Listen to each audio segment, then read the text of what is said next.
Assalamualaikum warahmatullahi wabarakatuh. Perkenalkan, nama saya Nur Hovifah, NIM E2018-2118 dari kelas Ekonomi Syariah 3, Fakultas Ekonomi Bisnis dan Islam Institut Agama Islam Negeri Jember. Dalam video ini, saya akan memberikan tanggapan saya mengenai materi yang telah disampaikan oleh Dr. Abdul Wadud Nafis LC MEI selaku dosen pembimbing mata kuliah Ekonomi Makro Islam yang membahas mengenai ekonomi tertutup tanpa kebijakan pemerintah atau bisa kita sebut juga sebagai ekonomi dua sektor dalam pandangan konvensional dan dalam pandangan Islam.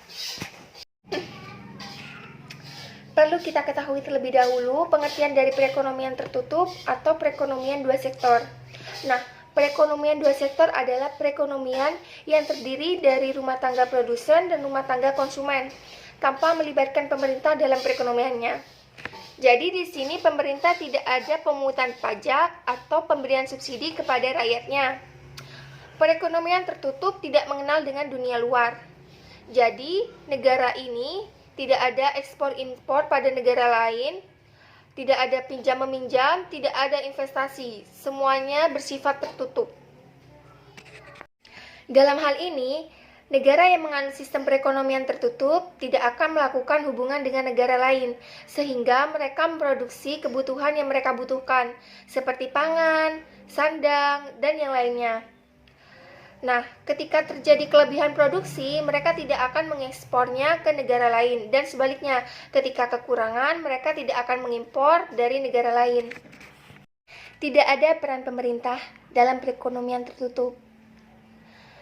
Dalam hal ini bisa dikatakan juga sebagai perekonomian bebas, karena produsen dan konsumen bebas melakukan kegiatan konsumsi dan produksi sesuai dengan apa yang diinginkan.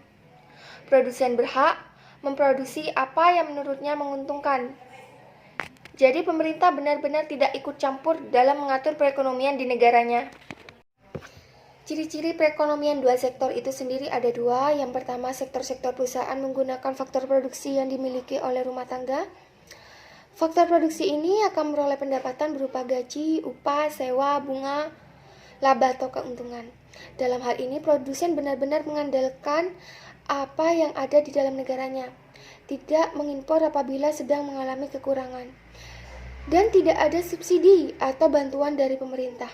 Sedangkan rumah tangga konsumen akan memperoleh keuntungan dari investasi dalam suatu perusahaan. Yang kedua, sebagian pendapatan dari rumah tangga konsumen akan mereka belanjakan untuk membeli barang atau jasa yang dihasilkan oleh sektor perusahaan. Keseimbangan perekonomian dua sektor dapat dinotasikan dengan rumus Y sama dengan C plus I, di mana Y pendapatan, C konsumsi, dan I investasi. Jadi, hasil dari pendapatan sama dengan konsumsi plus investasi. Sebaliknya, ketika pendapatan mau ditabungkan, jadi notasinya akan Y sama dengan C plus S, di mana S artinya saving atau tabungan.